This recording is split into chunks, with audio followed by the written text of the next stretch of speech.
सगळ्यात महत्त्वाची गोष्ट हे मी स्पष्ट करू इच्छितो भारतीय विद्यार्थी सेनेच्या माध्यमातून की सेवा सदन मॅनेजमेंट कॉलेज या कॉलेजची जी आम्हाला माहिती महाराष्ट्र शासन उच्च तंत्र व शिक्षण विभागाकडून मिळालेली आहे त्या याच्याप्रमाणे या कॉलेजला सध्या फक्त पहिल्या वर्षाच्या FY BComची मान्यता मिळालेली आहे।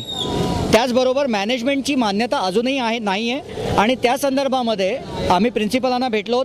प्रिन्सिपलांनी आम्हाला बऱ्या प्रकारे सविस्तर माहिती दिली आहे, पण ती माहितीमध्ये कसं होतं की काही फिरवाफिरवीची उत्तरं होती, पण तरीसुद्धा भारतीय विद्यार्थी सेनेच्या वतीने आम्ही हा विषय सिनेटपर्यंत नेणार आहोत आणि सिनेटमध्ये गेल्यानंतर आमचे जेवढे पण उल्हासनगरचे विद्यार्थी ज्यांनी ॲडमिशन घेतलेलं आहे त्यांच्याबरोबर न्याय व्हायला पाहिजे। आम्ही कुठल्याही प्रकारे कॉलेजच्या विरोधात जाणार नाही आहोत। या कॉलेजच्या प्रिन्सिपलांना भेटले का? कॉलेजच्या प्रिन्सिपलांना भेटल्यानंतर जे स्पष्टीकरण त्यांनी एक स्पष्ट केलं की अजूनपर्यंत त्यांच्याकडे मॅनेजमेंटचे जे कोर्सेस आहेत बँकिंग, इन्शुरन्स, अकाउंट, फायनान्स आणि BMS यांची मान्यता उच्च शिक्षण आणि तंत्र विभागाकडनं नाही आहे, मुंबई विद्यापीठाकडे लिस्टिंग आहे। मी त्यांना स्पष्ट केलं की मुंबई विद्यापीठाचे जे स्पष्टीकरण आहे किंवा मुंबई विद्यापीठाची जी लिस्टिंग आहे ती सफिशियंट नसते। त्याचबरोबर उच्च तांत्रिक शिक्षण म्हणजे higher education state government of Maharashtra यांची पण मान्यता असणं आवश्यक आहे।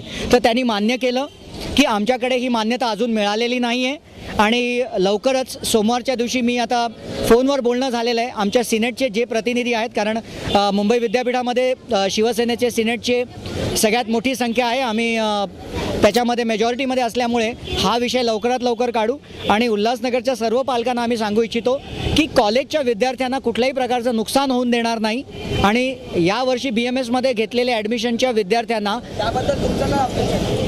बघा, ऑब्जेक्शन करता नाही आहेत। प्रत्येक राजकीय पक्ष हा ऑब्जेक्शन घेत नसतो।